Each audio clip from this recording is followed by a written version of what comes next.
दिल में दुख होता है और कहां पे, गजब लड़का है भाई। अच्छा एक बात बताओ, एक बात बताओ, क्या क्या पढ़ लिए थे हम लोग, ये बताओ। National income eight current price and constant price. आज कितने लोगों का 12th बिहार बोर्ड से हो, ये बताओ। कितने लोग 12th बिहार बोर्ड से हो? तो आज कितने लोग इसमें से सुबह में जुड़े हुए थे? सुबह में कितने लोग जुड़े हुए थे जिनका इकोनॉमिक्स है, माइक्रो है? एक दो तीन चार, आप जुड़े हुए थे सुबह में? वो निकल के जुड़ने वाला से कोई मतलब हुआ क्या? कोई मतलब नहीं हुआ। और आप लोग नहीं जुड़े हुए थे? हाँ आप जुड़े हुए थे, ठीक है, ओके, ठीक। अब जुड़ा करो, है ना।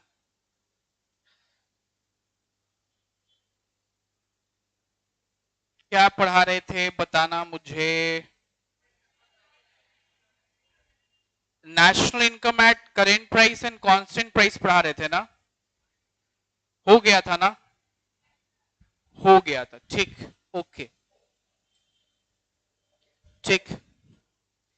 आज का अपना टॉपिक क्या होने वाला है? Yes, nominal GDP and real GDP, ठीक।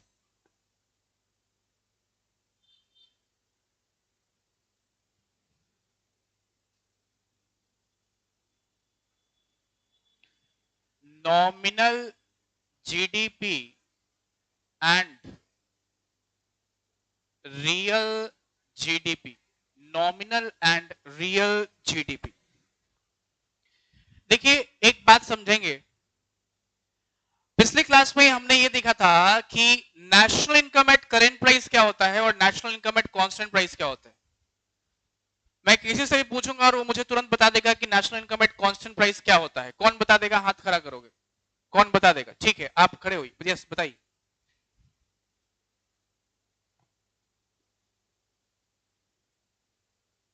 ठीक है, तो बेस ईयर पे जब मेजर करते हैं तो ये कौन सा होता है, कांस्टेंट या करेंट? कांस्टेंट होता है। और इस कांस्टेंट को किस नाम से जानते हैं? रियल नेशनल इनकम के नाम से जानते हैं। क्या ये रियल इकोनॉमी बताता है, रियल ग्रोथ बताता है? Yes no? नॉमिनल रियल बताता है। और कोई बताइए, आप बताइए। यस,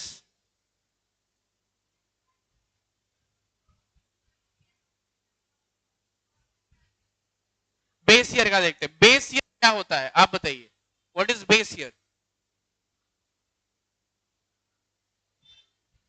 तो बेस ईयर कैसे चूज कैसे करते हैं? बेस ईयर जैसे 11-12 जो है हमारा बेस ईयर है अभी फिलहाल, तो ये कैसे चूज करेंगे? ठीक है, जिसमें ज्यादा वेरिएशन नहीं रहा हो, जिसपे बहुत ज्यादा महंगाई का डेविएशन नहीं रहा हो, फ्लक्चुएशन नहीं रहा होगा, ऐसे साल को हम लोग बेस ईयर मानते हैं। ठीक है, तो आज भी हम लोग इसी बात पे चर्चा करेंगे। एक जीडीपी हम लोग करंट प्राइस पे निकालेंगे, जिसको क्या बोलेंगे? जिसको क्या बोलेंगे? Nominal GDP. और एक जीडीपी हम लोग कांस्टेंट ईयर प्राइस पे निकालेंगे, उसको क्या बोलेंगे? तो सबसे पहले आज हम लोग हेडिंग में डालेंगे नॉमिनल जीडीपी या GDP at current price. Nominal GDP या GDP at current price. Nominal GDP या जीडीपी एट करेंट प्राइस लिखेंगे, राइट डाउन, लिखेंगे when when GDP of a given year is estimated is estimated is estimated on the basis of is estimated on the basis of price of same year, on the basis of price of same year, it is called it is called nominal GDP. It is called nominal GDP. Real में आएंगे, लिखेंगे when GDP of a current year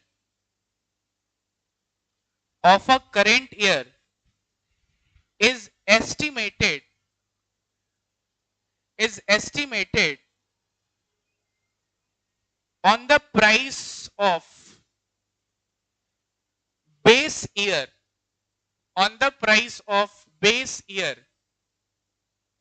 it is known as it is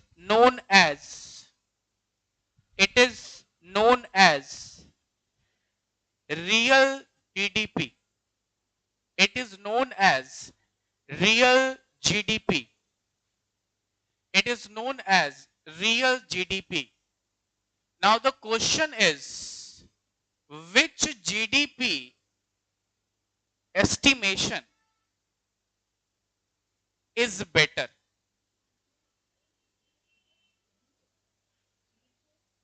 कौन सा estimation ज्यादा अच्छा है? Real GDP ज्यादा अच्छा है या नॉमिनल जीडीपी ज्यादा अच्छा है? रियल क्यों अच्छा है? क्योंकि सर वो रियल है, तो ठीक है, क्योंकि वो कांस्टेंट प्राइस पे है। यस, क्योंकि वो कांस्टेंट प्राइस पे है, मतलब ऐसे प्राइस पे है जैसे कि 2011-12 अगर बेस ईयर प्राइस मानते हैं इंडिया के अंदर, तो ऐसे प्राइस पे बेस्ड है जहां पे प्राइस मतलब महंगाई का फ्लक्चुएशन ज्यादा नहीं रहा होगा। तो चूंकि महंगाई ज्यादा नहीं रहा होगा तो प्रोडक्शन का वैल्यू ज्यादा इंक्रीज नहीं हुआ होगा, और जब प्रोडक्शन का वैल्यू ज्यादा इंक्रीज नहीं करेगा तो निश्चित तौर पे आपका वैल्यू सही बताएगा। लेकिन वही आप जो प्रोडक्शन 11-12 के हिसाब से किए थे वही प्रोडक्शन आप 22-23 में कैलकुलेट करिए, देखिए आपको बहुत ज्यादा अंतर मिलेगा। ये अंतर क्यों मिलता है? क्यों मिलता है? क्यों मिलता है? किसके कारण मिलता है? महंगाई के कारण, इन्फ्लेशन के कारण, यस नो? देखते हैं गवर्नमेंट भी जब आप उदाहरण के तौर पे जब आपके घर में कोई गवर्नमेंट एम्प्लॉय होंगे तो आप देखते होंगे कि उनका जो वेतन है वो हर एक 3-4 साल पे नया होता है, उसको बोलते हैं वेतनमान, पे स्केल। छठा वेतनमान, 7वां वेतनमान, ये कैसे फिक्स होता है? ये फिक्स होता है कि महंगाई कितना बढ़ी है और उसके अनुसार कितना पेमेंट बढ़ाया जाए। तो इन्फ्लेशन का बहुत बड़ा रोल है। तो अगर कोई आपसे पूछे, परीक्षा में सवाल आपसे यह किया जाए कि विच जीडीपी इज बेटर, रियल और नॉमिनल, तो आपके सामने क्या आप आंसर देंगे? रियल जीडीपी, क्योंकि ये it is free from all the fluctuation, ठीक है ना? वो सारे प्राइस के फ्लक्चुएशन से फ्री है, वो वही फिगर बताता है जो रियल है। तो निश्चित तौर पे real GDP is better than nominal GDP, ठीक है? अब सवाल ये उठता है कि क्वेश्चन आपको इस पे न्यूमेरिकल पूछ सकता है। कैसा क्वेश्चन न्यूमेरिकल पूछ सकता है आपको कि कभी कभार आपको नॉमिनल जीडीपी दिया हुआ रहेगा और आपको रियल जीडीपी निकालना होगा, इसके साथ एक और दिया हुआ रहेगा फैक्टर, या तो आपको पूछ देगा कि भाई प्राइस इंडेक्स आपको दिया हुआ रहेगा, प्राइस इंडेक्स दिया रहेगा। अच्छा, ये प्राइस इंडेक्स क्या होता है? What do you mean by price index? क्या होता है प्राइस इंडेक्स? दो टाइम पीरियड के बीच में एग्जैक्टली कितना फ्लक्चुएशन है वो कौन बताता है? फ्लक्चुएशन है, चेंज है, वो इन्फ्लेशन भी हो सकता है और क्या हो सकता है? डिफ्लेशन भी हो सकता है, इन्फ्लेशन भी हो सकता है और बढ़ भी सकता है। और तो अगर आपको इसमें से एक मतलब दो फिगर आपको पता हो और एक फिगर निकालना हो तो कैसे निकालें? ठीक है, चलिए। तो conversion of real GDP into nominal GDP, conversion of real GDP into nominal GDP, क्या लिखेंगे? फॉर्मूला देखेंगे, रियल जीडीपी बराबर क्या लिखेंगे? Nominal GDP by price index into 100। क्या लिखेंगे? Real GDP is equals to nominal GDP by price index into 100। इस formula को नोट डाउन करेंगे।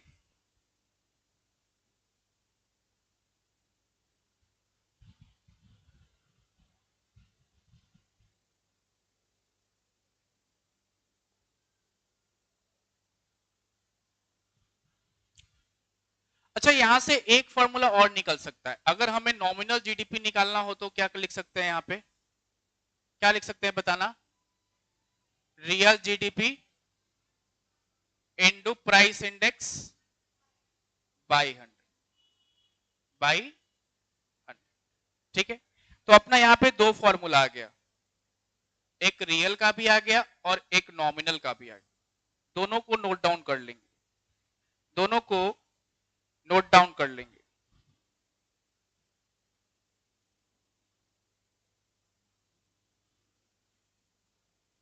ठीक है,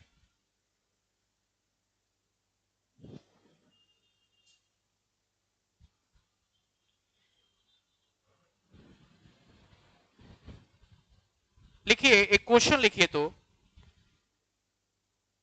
if real GDP if real GDP is 200 and price index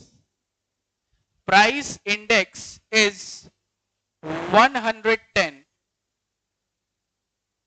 with base 100, ठीक है ना? आपको निकालना है नॉमिनल जीडीपी क्या होगा। What will be the value of nominal GDP? निकालिए।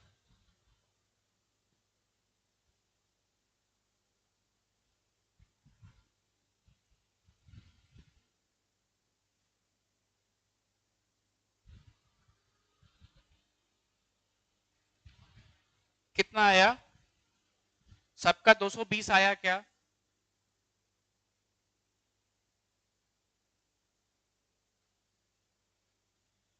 सबका 220 आ गया क्या? आ गया। तो अगर आपको रियल जीडीपी निकालना है, ठीक है, और आपने प्राइस इंडेक्स पता है आपको, तो एक वैल्यू को नहीं पता है ना, एक वैल्यू आपका आसान से निकल जाएगा।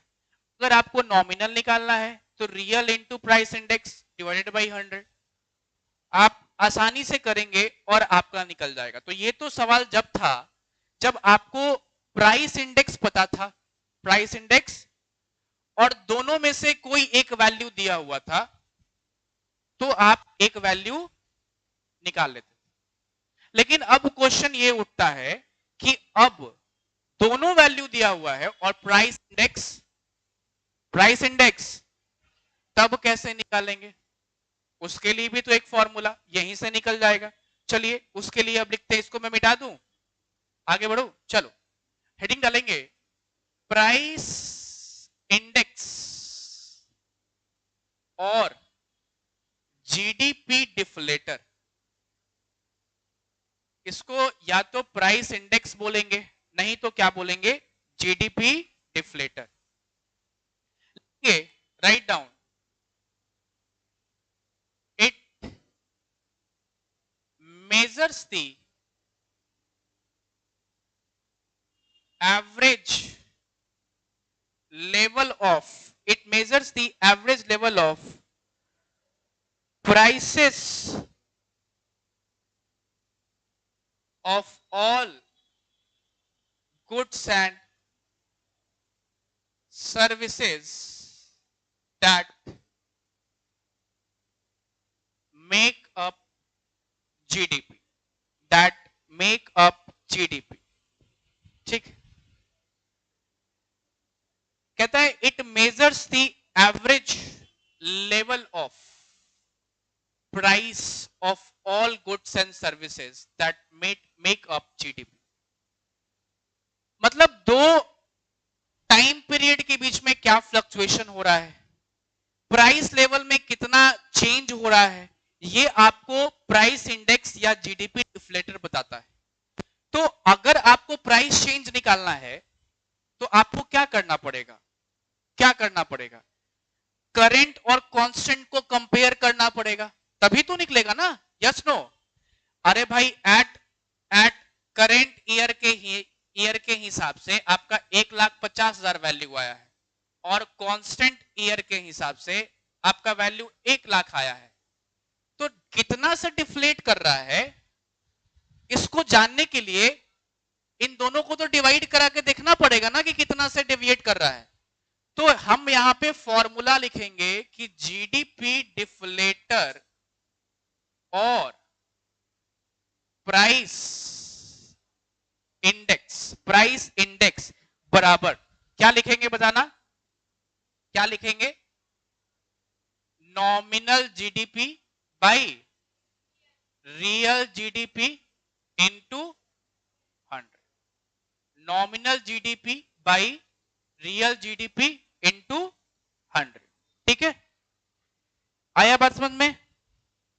ठीक है, तो अगर आपके पास एक क्वेश्चन है, क्या क्वेश्चन है, क्वेश्चन ये है कि नॉमिनल जीडीपी जो है, नॉमिनल जीडीपी आपका दे रखा है 15,000 करोड़ और रियल जीडीपी आपका दे रखा है 12,000 करोड़। आपको यहां पे जीडीपी डिफ्लेटर कैलकुलेट करना है, कैलकुलेट करिए क्या आता है, कैलकुलेट करिए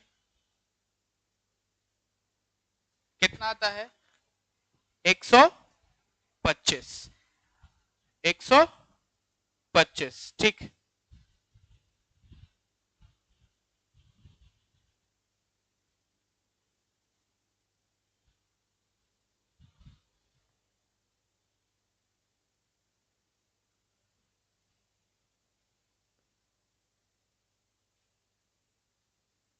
यहां से एक फॉर्मूला और निकल सकता है, क्या निकल सकता है, रियल जीडीपी बराबर क्या लिख सकता है, nominal GDP by price index into 100,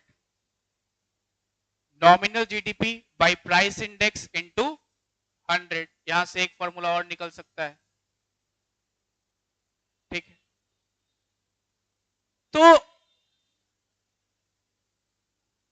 अगर आपको डिफ्लेटर निकालना है या प्राइस इंडेक्स निकालना है तो कुछ नहीं करेंगे, करेंट ईयर से किसको डिवाइड करेंगे, बेस ईयर गुना 100 करेंगे तो आपका डिफ्लेटर आ जाएगा। आया बात समझ में, यस नो।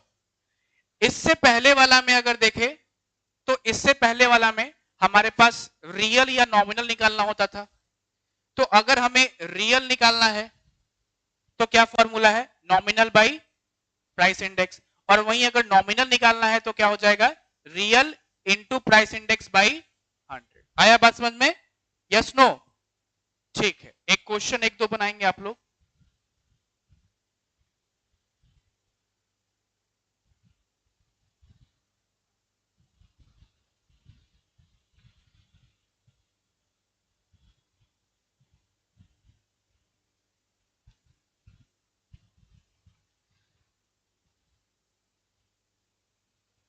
अच्छा, अगर यहीं पे अगर आपसे पूछे, देखिए ये सारे एग्रीगेट्स हैं जीडीपी, अगर वही जीएनपी डिफ्लेटर पूछे तो क्या लिखेंगे, जीएनपी डिफ्लेटर पूछे तो क्या लिखेंगे, बस क्या लिखेंगे, nominal GNP by real GNP into 100। एक क्वेश्चन लिखेंगे यहां पे हम लोग,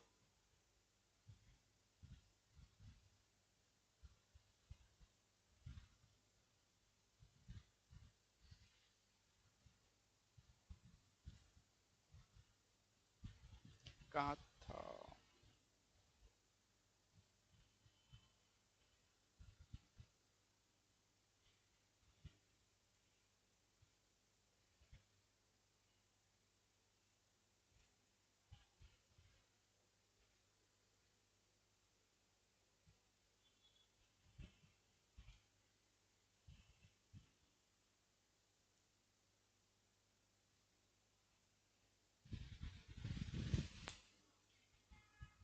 क्वेश्चन लिखेंगे हम लोग।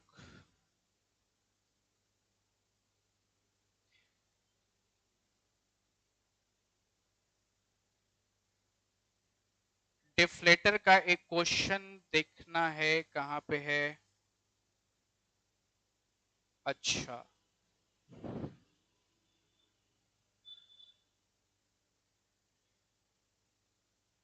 लिखेंगे using the following information, using the following information of an imaginary country, year, ठीक है, उसके बाद बोलता है नॉमिनल जीडीपी, उसके बाद बोलता है जीडीपी डिफ्लेटर, ईयर बोलता है 2014-15, फिर बोलता है अपना 15-16, और फिर बोलता है आपका क्या 16-17, ठीक है। अब इसमें नॉमिनल का वैल्यू क्या दिया हुआ है 6.5 दिया हुआ है, यहां दिया हुआ है 8.4 और यहां दिया हुआ है 9। जीडीपी डिफ्लेटेड दिया हुआ है 100, यहां दिया हुआ है 140 और यहां दिया हुआ है आपका, और यहां दिया हुआ है आपका 125। अब क्वेश्चन क्या बोलता है, for which year is, for which year is, for which year is real GDP and nominal GDP same। रुक जाओ, ठीक है। दूसरा क्वेश्चन बोलता है calculate real GDP for the given years,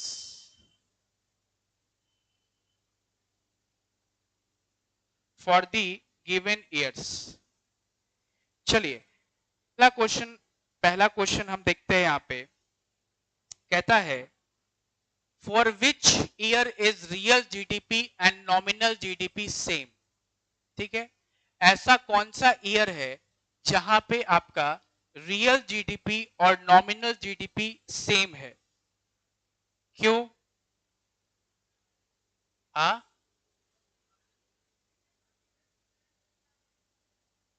तो कौन सा ईयर होगा 2014-15।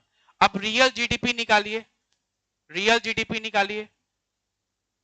रियल जीडीपी का फॉर्मूला क्या है बताइए, nominal by GDP deflator into 100। तो 14-15 का अलग निकालिए, 15-16 का अलग निकालिए, 16 का अलग निकालिए, निकालिए।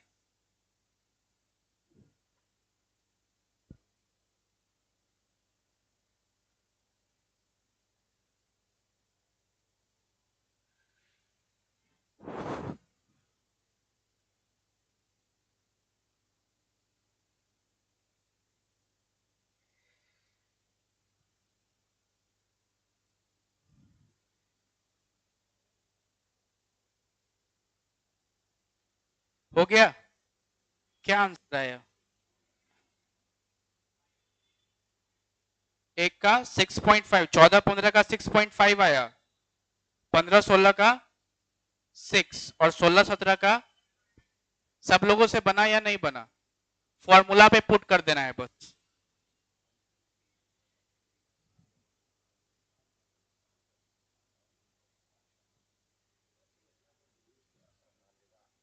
हो गया?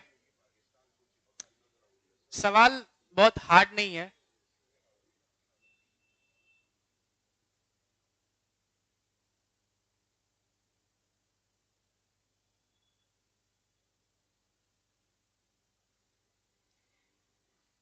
चलिए, तो निकाल दूं क्या रियल जीडीपी? निकालना पड़ेगा क्या? देखो एक निकाल दे रहे हैं। रियल जीडीपी का फॉर्मूला क्या है?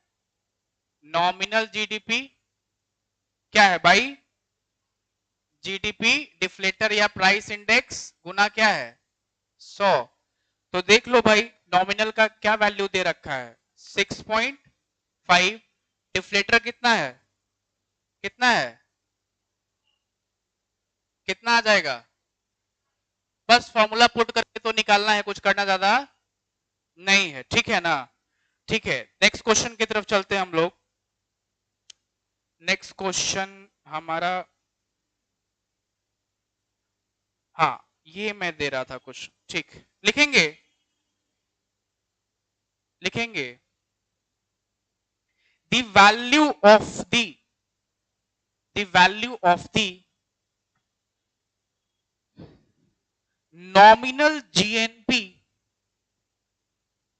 nominal GNP of an economy, nominal GNP of an economy was, of an economy was 2500 crores, rupees 2500 crores in a particular year, rupees 2500 crores in a particular year.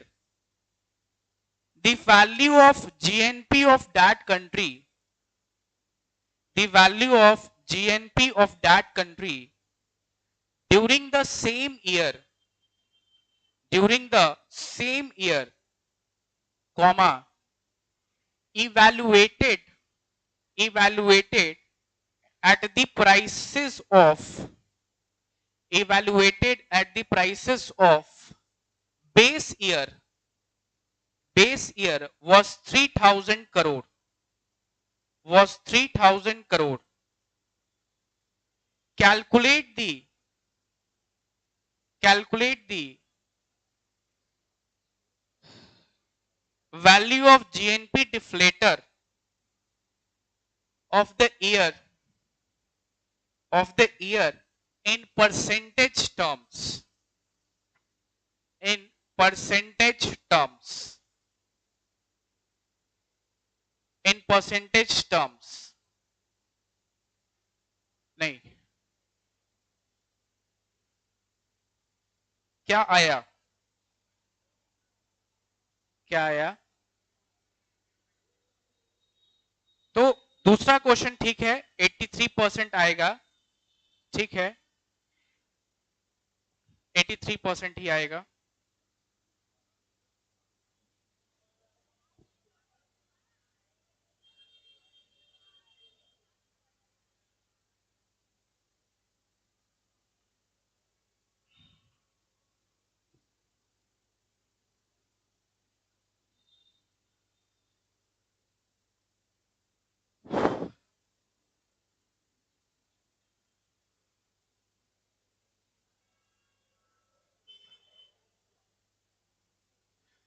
हो गया,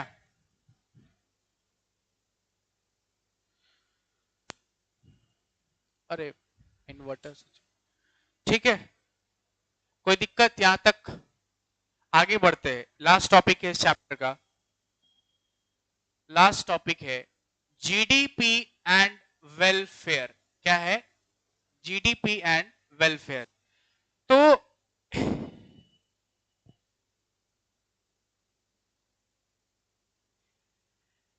हमने GDP के बारे में इतना सुना कि भाई प्रोडक्शन होता है एक साल के अंदर डोमेस्टिक टेरिटरी के अंदर में, तो अगर किसी कंट्री का जीडीपी बढ़ रहा है तो क्या हम कह सकते हैं कि कंट्री प्रोग्रेस कर रहा है, यस नो।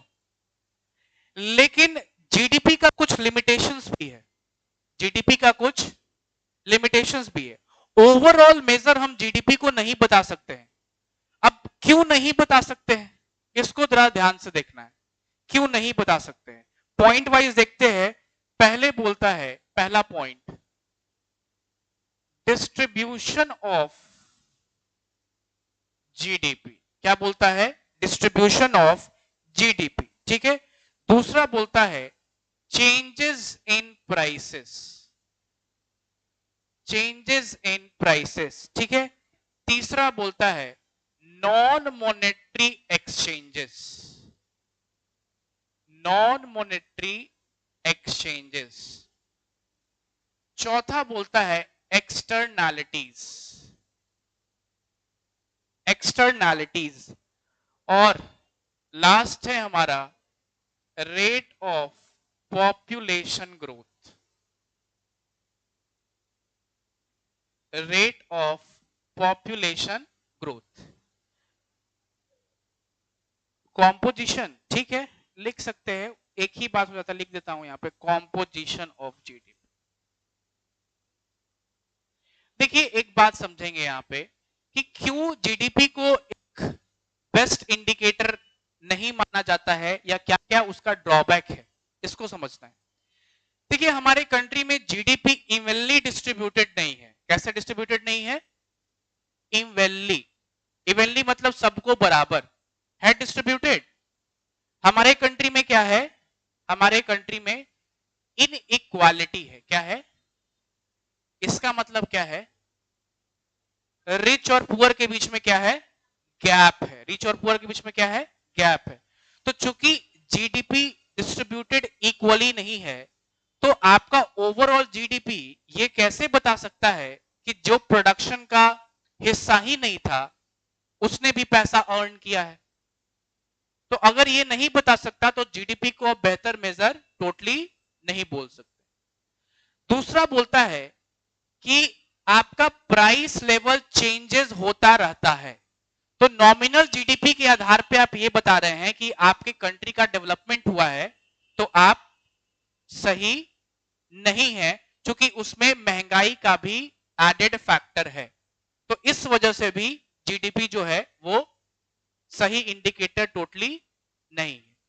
तीसरा बोलता है क्या? Non monetary exchanges. ये नॉन मॉनेटरी एक्सचेंज क्या होता है? ऐसा एक्सचेंज, ऐसा लेन देन जो पैसा के टर्म में एक्सप्रेस नहीं कर सकते। आपके घर में आपकी मम्मी खाना बनाती हैं, क्या ये आकलन कभी किया कि कितना पैसा होना चाहिए? करना भी मत।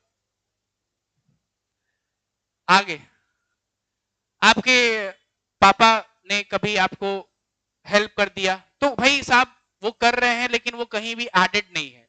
ऐसे स्थिति में आप बहुत सारे ट्रांजैक्शन मनी के टर्म वाला जो नहीं है उसको अकाउंटेबिलिटी में नहीं ले रहे हैं। तो इसी वजह से ये ओवरऑल मेजर और परफेक्ट मेजर आपको नहीं बताता है। तो बिल्कुल बात है ना, आखिर नहीं ले रहे हैं तो वो काम तो कर रही है ना, 8 घंटा 10 घंटा घर का काम तो कर रही है ना, तो क्या उनके काम को काम नहीं कह सकते हैं आप? कह सकते हैं। अब चौथा से क्वेश्चन आता है सर, 1 नंबर का क्वेश्चन हमेशा आता है किसी भी बोर्ड से हो, एक्सटर्नैलिटी से क्वेश्चन आता है। सबसे पहले एक्सटर्नैलिटी क्या होता है लिखेंगे, राइट डाउन लिखेंगे। It refers to, it refers to benefits और harms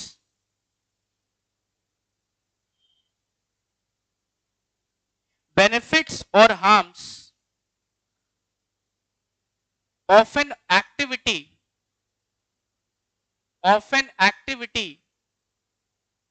caused by a firm, caused by a firm or an individual, or an individual for which they are not paid, for which they are not paid, for which they are not paid or penalized, for which they are not paid or penalized। कह रहा है externality क्या होता है? Society को sir जो benefit और harm मिलता है उसके हिसाब से, अगर बेनिफिट सोसाइटी को किसी ने कुछ दिया तो उसके बदले में उसको कुछ पे भी नहीं किया जाता है, और किसी ने सर किसी प्रकार से सोसाइटी को हार्म पहुंचाया तो सर उसको कोई पेनाल्टी या फाइन भी नहीं देना पड़ता है, फाइन भी नहीं देना पड़ता है। इसको क्या बोलते हैं? एक्सटर्नैलिटी। ठीक है, क्या बोलते हैं? एक्सटर्नैलिटी। अगर अगर अडानी जी आए यहां पे कंकड़बाग में, ठीक है, वो गौतम अडानी, अडानी एक ही है, अंबानी एक ही है, ठीक है। आगे, तो भाई देखो, अगर आए यहाँ पे वो बोले कि हमको यहाँ इंडस्ट्रियल प्लांट लगाना है, ठीक है ना, इंडस्ट्रियल प्लांट लगाना है, और उन्होंने बोला ठीक है, उधर जो प्लॉट खाली है उसको हम ले लेंगे, उसको उन्होंने मकान वाले को पैसा दे दिया और मकान वाला मान भी गया, बहुत ज्यादा उन्होंने पैसा दे दिया।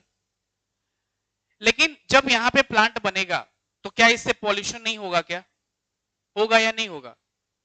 तो जिससे हार्म पहुंचा और अडानी जी उसके बारे में, उसके बदले में कुछ पे भी नहीं करें सोसाइटी को, तो इसको बोलेंगे हम लोग नेगेटिव एक्सटर्नैलिटी। क्या बोलेंगे? नेगेटिव एक्सटर्नैलिटी, क्योंकि ये सोसाइटी को क्या पहुंचा रहा है? हार्म पहुंचा रहा है। अब अडानी जी यहां आए, है ना, देखे कि भाई मतलब वो खुद नहीं जाते हैं, उनका सब मैनेजर, सब मैनेजमेंट सब जाता है, देखा कि भाई क्लास के बाद commerce campus academy, civil arts academy के बच्चों को बहुत प्रॉब्लम होता है, खेलने के लिए उनको एक जगह चाहिए, वो बना दिए क्या? पार्क बनवा दिए। क्या बनवा दिए? क्या बनवा दिए? पार्क बनवा, ग्राउंड बनवा दिए कि भाई आसाम से, आसानी से इन लोग खेलेगा यहाँ पे, है ना, खेलेगा। तो इससे सोसाइटी को क्या हुआ? बेनिफिट हुआ या नहीं हुआ? हुआ ना? यस। अब पार्क वो खेलने के लिए ही बनाएंगे, तो इसको क्या बोलेंगे हम लोग? क्या बोलेंगे? Positive externality. क्या बोलेंगे? Positive externality. सोसाइटी के लिए अच्छा किया, बट सोसाइटी इनको कुछ पे तो इसको क्या बोलेंगे? क्या बोलेंगे जी? एक्सटर्नैलिटीज कितने टाइप का हो सकता है? कितने टाइप का हो सकता है? एक क्या हो सकता है, और दूसरा क्या हो सकता है? वेरी गुड, ठीक, बहुत अच्छी बात। नेक्स्ट, नेक्स्ट क्या है? Rate of population growth. क्या है जी? रेट ऑफ, अब जिस प्रकार से जनसंख्या बढ़ रही है, उस प्रकार से आप जनसंख्या को बढ़ने के साथ साथ आप जीडीपी का कैलकुलेशन नहीं कर रहे हैं। आपने, ठीक है, आपने निकाल दिया, लेकिन भाई जिस प्रकार से रेट ऑफ पॉपुलेशन ग्रोथ हो रहा है, उसके हिसाब से शेयर निकाल के देखिए, आपके किसी भी आदमी पे जो पढ़ना चाहिए वो नहीं पढ़ रहा है। ऐसे स्थिति में जितना ज्यादा जनसंख्या बढ़ रहा है, जीडीपी भी उसी रेट से आगे बढ़ना चाहिए, बट ऐसा नहीं हो रहा है। इसीलिए इसीलिए इसको सही मेजर, प्रॉपर मेजर। लास्ट है कॉम्पोजिशन ऑफ जीडीपी। अब किस सेक्टर से कितना जीडीपी का कैलकुलेशन हो रहा है? फार्मिंग से, प्राइमरी से कितना हो रहा है, सेकेंडरी से कितना हो रहा है, टर्शरी से कितना हो रहा है, इसका आकलन करना। तो जिस किससे कितना हो रहा है और एग्जैक्टली कितना होना चाहिए, यह भी हमें नहीं बता पाता है। And that's the reason why it is the known as some disadvantage or some drawback of GDP। तो ये कुछ 6 पॉइंट्स थे जो हमें ध्यान में रखना है। कोई दिक्कत? कोई दिक्कत? लिख लेंगे इसको। हाँ जी, अपने पास हम बोल रहे अच्छा इंडिकेटर है, बट 100% अच्छा इंडिकेटर नहीं है जी। दी बेस्ट अपने पास यही है, क्योंकि कोई और दूसरा नहीं है। तो हम लोग जीडीपी ही लेते हैं, जीडीपी निकालते हैं, पर कैपिटा इनकम निकालते हैं, नेशनल इनकम निकालते हैं, ये सारा फैक्टर को एक साथ रख के निकालते हैं, लेकिन प्रोडक्शन बेसिस पे जीडीपी को देखते हैं।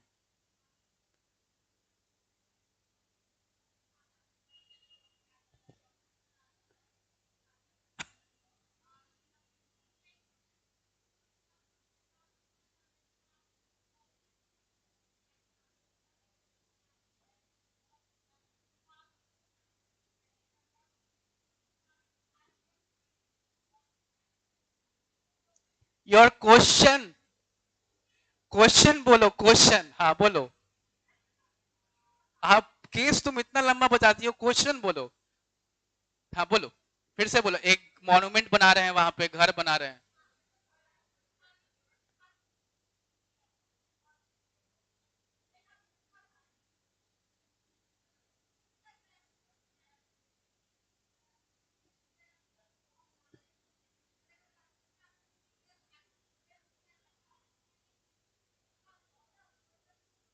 हाँ तो वो तो है ना, डिस्ट्रीब्यूशन सही इक्वल नहीं है।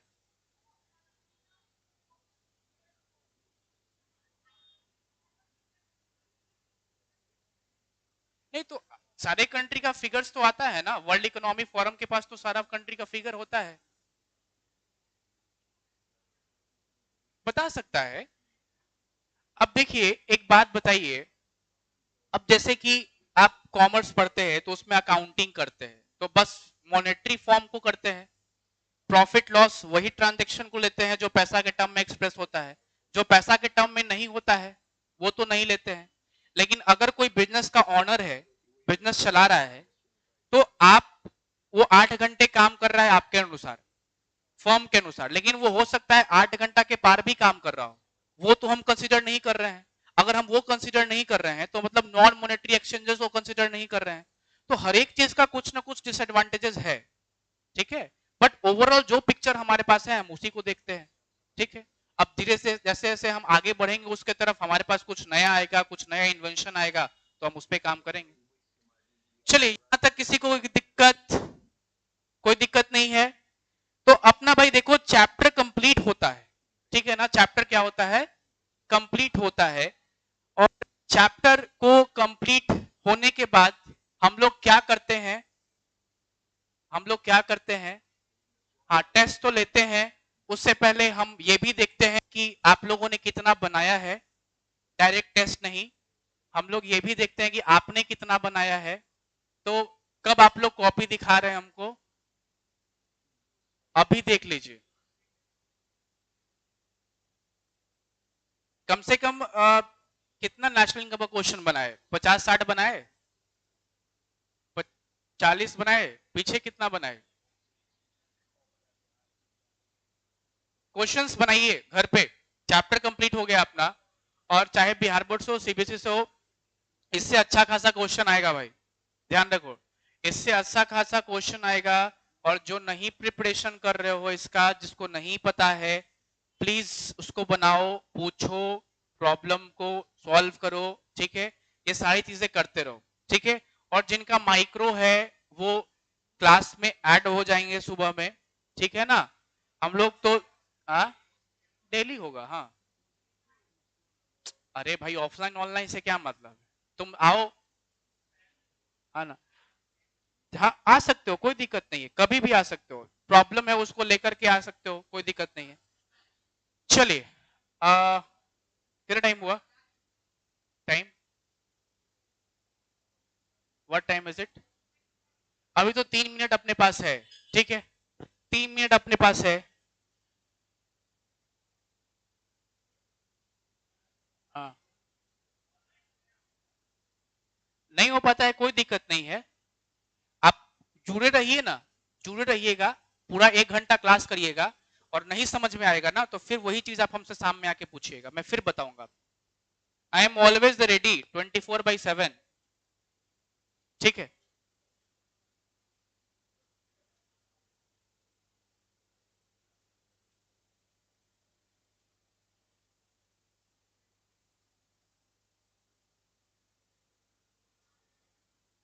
एक क्वेश्चन लिखेंगे तो, छोटा सा क्वेश्चन है, देखिए आप लोग चले जाते हैं ना तो हमको मन ही नहीं लगता है, तो मन करता है कि आप लोग जाने ही नहीं दे, आ?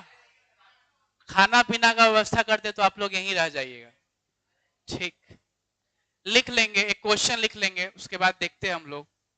अब ठीक है यार, खाना पीना क्या, डोमिनोज बगल में यार, क्या है, पिज्जा हट वहीं से मंगा देते हैं यार।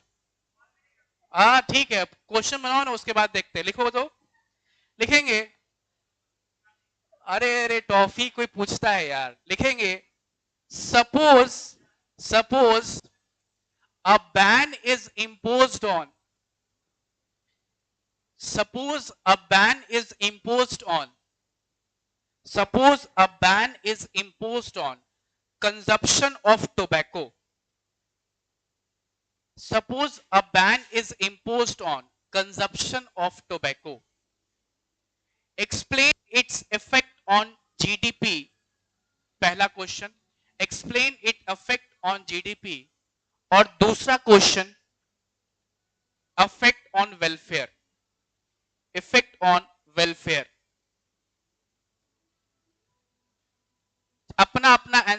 बताइए और लिखिए, लिख लीजिए, हम पूछेंगे तो बताइएगा।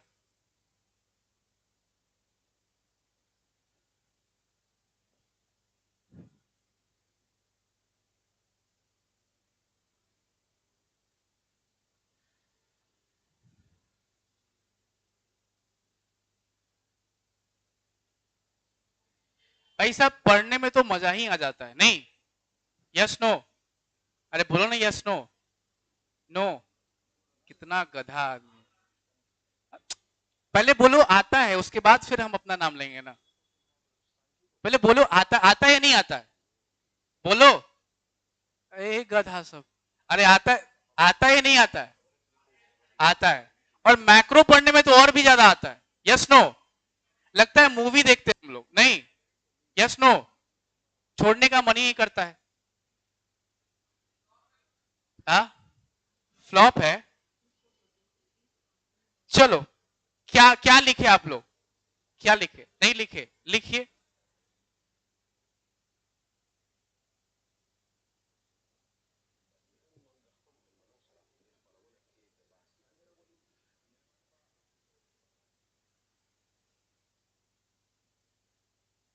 देखिए क्वेश्चन पहला क्या बोलता है, इधर देखिएगा। पहला ये बोलता है कि टोबैको को इंडियन गवर्नमेंट ने बैन कर दिया। ठीक है ना? टोबैको क्या हो गया? बैन हो। तो भाई प्रोडक्शन तो घटेगा ना? Yes no? तो जीडीपी क्या हो जाएगा? वेलफेयर क्या हो जाएगा? जो लोग टोबैको कंज्यूम नहीं करते हैं, सॉरी करते हैं, वो अब नहीं कर पाएंगे, लेकिन उनका हेल्थ पे अच्छा प्रभाव पड़ेगा। सो वेलफेयर क्या हो जाएगा? बढ़ जाएगा। कैसे घटेगा?